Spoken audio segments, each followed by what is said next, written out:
आमे आज्ञा भारतीय मुसलमान और भारतीय नागरिक हिसाब से कहबू जे पाकिस्तान गोटे दियासिली खड़गड़िया देश भारत में जी मुस्लिम अच्छा तार 3 भाग होती पाकिस्तान रे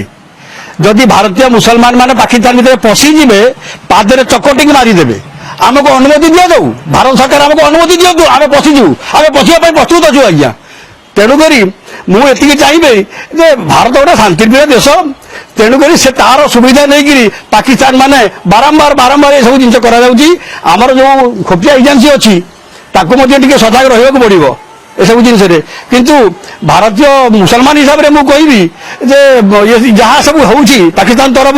ये सब निंदनीय जिन हो पाकिस्तान को यार दंड मिलवा दरकार।